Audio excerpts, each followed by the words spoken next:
Hi, good morning to all. நேற்றுக்கு வண்டியில் போயிட்டு இருந்தேங்க பஸ்ஸில். அப்போ 2 பேர், ஒரு அம்மா ஒரு பொண்ணு வந்தாங்க. அவங்க அந்த அம்மாவை பார்க்கும்பொழுது அவங்க விடோன்னு எனக்கு தெரிஞ்சிச்சுங்க. அவங்க என்ன சொன்னாங்க அப்படின்னா, வீட்டில் ஒரு நல்ல காரியம் நடக்குது, அதுக்கு நம்ம ஏதாவது சேநீதி செய்யலாமாம்மா அப்படின்னு தான் கேட்டாங்க. அந்த டாக்டர் பண்ண ரியாக்ஷனுங்க, அந்த அம்மா ரொம்ப ஏழப்பட்டவங்க மாதிரி இருந்தாங்கங்க. அந்த பொண்ணு நல்லா ரிச்சாக இருந்துச்சுங்க, கல்யாணம் ஆகிடுச்சு. அதுக்கு நீ எனக்கு என்ன செஞ்ச, நீ பிச்சை தான் எடுப்ப, உன் குடும்பமே நல்லா இருக்காது, நீ எப்படி இப்படி என்னை கேட்ப அப்படின்னு சொல்லி செருப்பாலே அடிப்பேன்.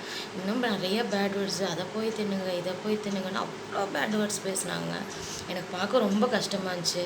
நம்மளை பெற்று வளர்க்குறதே பெரிய விஷயங்க, அதுவும் சிங்கிள் பேரண்ட்டாக இருக்கவங்களுக்குலாம் ரொம்ப கஷ்டம்.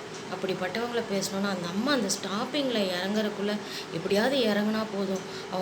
அந்த அம்மாவோட உயிரே அங்கே இல்லைங்க, உடல் மட்டும்தான் அங்கே இருக்குது. அப்படியே ஸ்டன் ஆகி உட்காந்தவங்க, கண்ணு கலங்குது அவங்களுக்கு. ஆனால் அந்த பொண்ணு அதை பற்றி கேர் பண்ணிக்கவே இல்லைங்க. அவ்வளோ ஜுவல்ஸ் போட்டிருக்கு, அவ்வளோ இதாக இருக்குது. அந்த அம்மா கேட்டுக்கு இல்லைன்னு கூட நல்லபடியாக பதில் சொல்லியிருக்கலாங்க. ஆனால் அவங்கள பேசின பேச்சு கட்டாயமாக ரொம்ப கஷ்டமாக இருந்துச்சு. எனக்கே அழுக வந்துடுச்சு. அதனால் எந்த பேரண்ட்டையும் எந்த பிள்ளைங்களும் தயவு செஞ்சு தப்பாக பேசாதீங்க. அவங்க எப்படிப்பட்டவங்களாக இருந்தாலும் கடவுள் பார்த்துப்பார். ஆனால் நம்ம பேசக்கூடாதுங்க, அது பெரிய பாவம். இனிமேல் இப்படி பண்ணாதீங்க. அதை சொல்லணும்னு நினச்சேங்க, சொன்னேன்.